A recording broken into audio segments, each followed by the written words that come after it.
story time habang nag-a-arrange. Pagpunta sa Dangwa is not recommended kapag nakakotse. Super daming tao.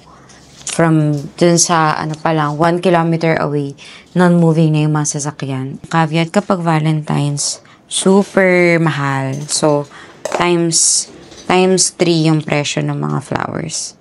Example, itong binili ko na fillers. Isang bundle nito, usually mas marami, or is parang 50 pesos lang or 100 kapag pumupunta kami ng midnight. Pero ngayon, 200 pesos siya. Same with yung carnations. Double nito or parang same, 100 pesos lang sa regular day. Pero ngayon, 350 siya.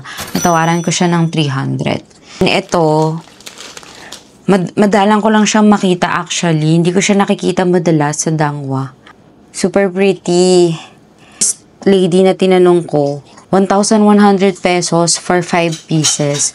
So, nagtanong ulit ako sa isang store, 800 sa kanya. And then, last store, sabi ko parang nawawalan ako ng pag-asa. Buti na lang yung girl, mabait, binigay niya sa akin ng 650.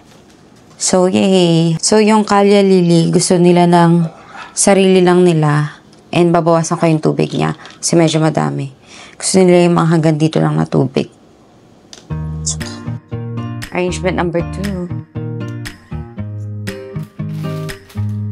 Kulang siya. Bigyan natin siya ng fillers.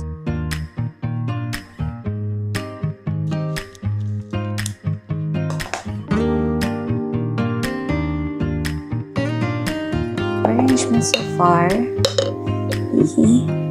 Ang ganda niya. Sana mabuhay ka ng matagal.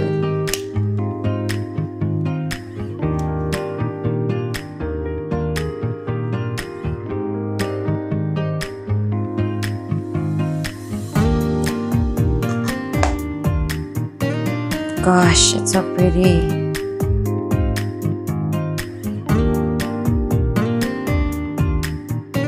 Finally done. Arrangement number 1.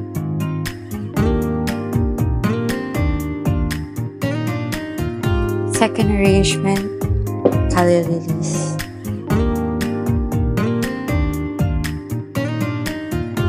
Last but not the least,